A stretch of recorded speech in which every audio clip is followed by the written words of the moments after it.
Into it, but to get into it, right? Okay, I'm gonna be redoing my hair.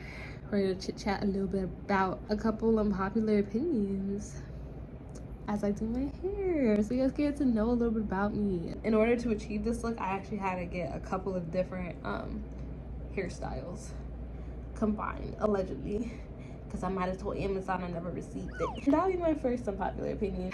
I don't have loyalty to big companies that are known to like have a lot of money. It's your fault that you made all that money, but at some point things started to become unethical, so I'm gonna be an unethical customer.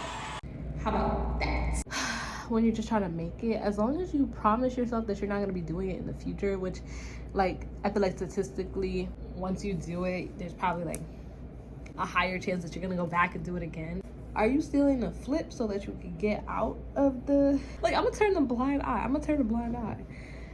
If you're like over here stealing freaking food so you can sell it, cook and sell that to your community so you can get out of this position. Number 2 unpopular opinion, Lion King was not good. I'm not gonna sit here and say like, oh, I'm the only one who thought that.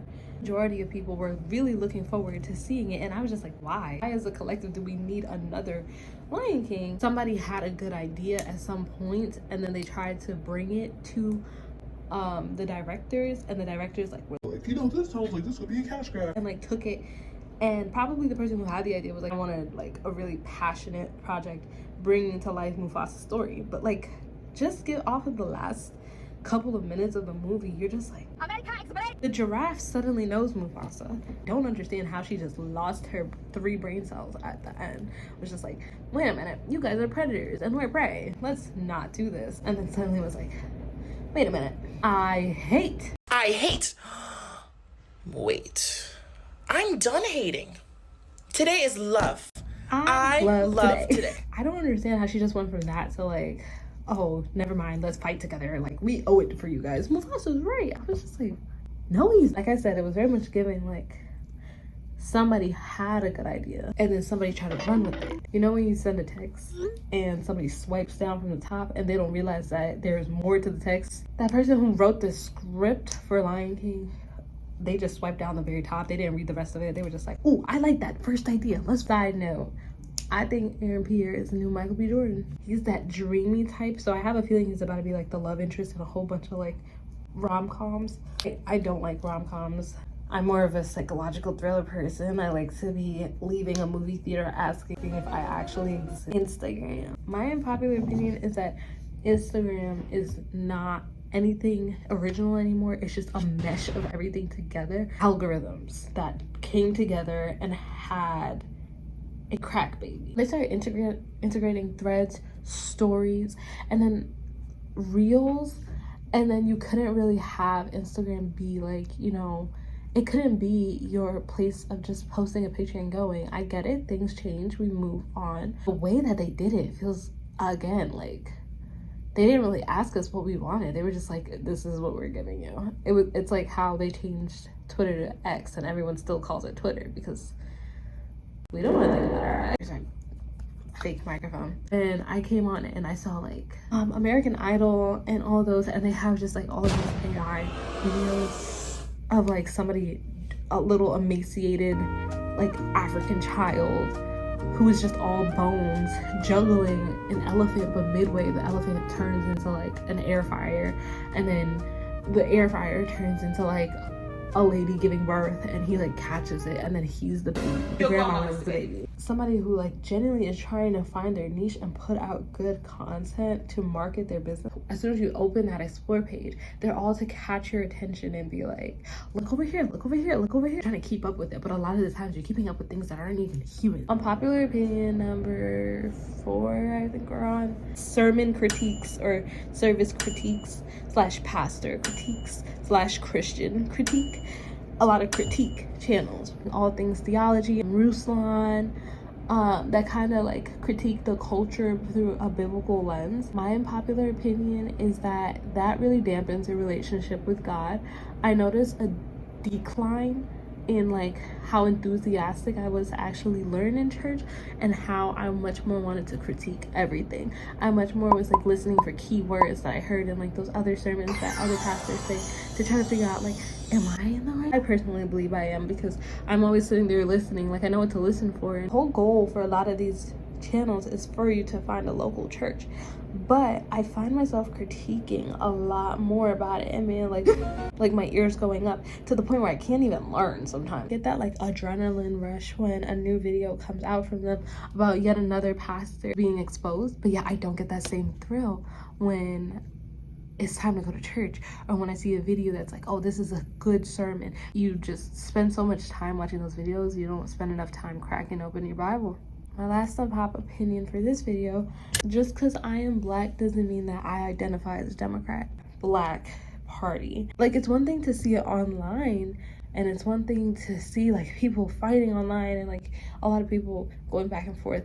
But once it gets to your doorstep and you find people like asking or assuming that like, well, if you have parents that are not from America, automatically you're gonna vote Kamala because the other option is so much worse. The discussion about politics in the black community is very closed-minded, closed off. I hear the pain of everyone that goes through it, because a lot of them have generations behind them that are looking to them like, yo, why would you vote for this party when X, Y, and Z has come from it? That's where it comes into like doing our research and learning more about what this party represents and what it means for us, right? Politics is not about like love and compassion. Ultimately, it's about, if you vote for me, like I get the power and I get the upper hand. They don't care about you as a person. They care about you as a collective and as a community, what you can do for them. Give them their money. Yeah. I'm gonna go wash this mini afro, come back with a bonus unpopular opinion. So like I said, that shower took a little bit longer than I expected, as you can see by the lights. Bonus unpopular opinion. I don't think that we should be labeling our services as luxury services for a couple of reasons. Hair, I think that if you are not providing an all-encompassing service that makes somebody not able to replicate what you just did at home, there should be no reason to call it luxury. Yeah, a synonym of luxury is pampering. If you're doing hair, there's no like scalp massage. Maybe I'm an esthetician, so like high frequency in the hair, not high frequency. The ultrasonic scrubbers, that is pampering, that is luxury. That person does not have the knowledge or the tools to use that device at home. Other times you'll even notice on their website like, oh, you gotta come pre-washed. And how can you not from the outside? How can you hate from outside the club? You can't even get.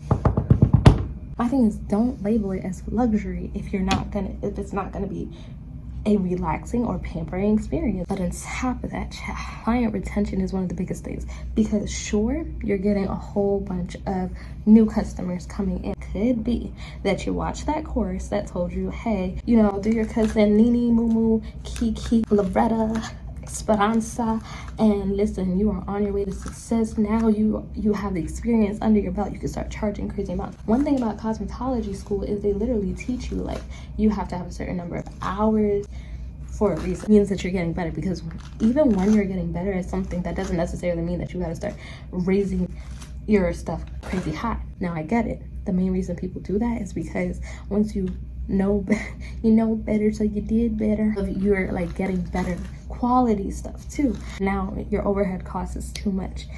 Your client retention is going to go down. They are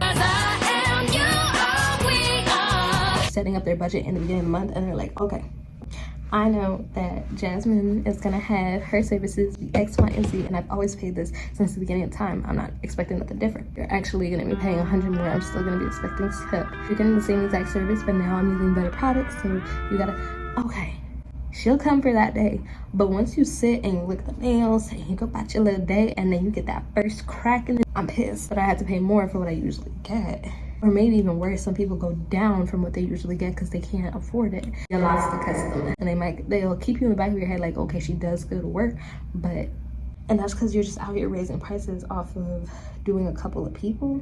Your main focus those first couple of years should mainly just be honing in on your craft. The second part to that whole luxury business is that like, I already know by nature that what I want you to do, which is aesthetics, unless you are doing like facial reconstruction of any kind that has to do with like maybe survivors of a burn, something like that, which even that would be more medical, and probably a surgeon would be dealing with that, not really an esthetician. Unless you're doing one of those things, or you need after a surgery like that, like you need to have lymphatic like drainage or anything like that, facial is a luxury at that point. But it gotta make sense. You want to have a client that says like, hey, when I go here, I get the full experience that I can't replicate at home. And voila, we're done. We've teased, we've combed. Like, it looks the same, but the girls that get it uneven layers, and my leave out curl pattern was not the same.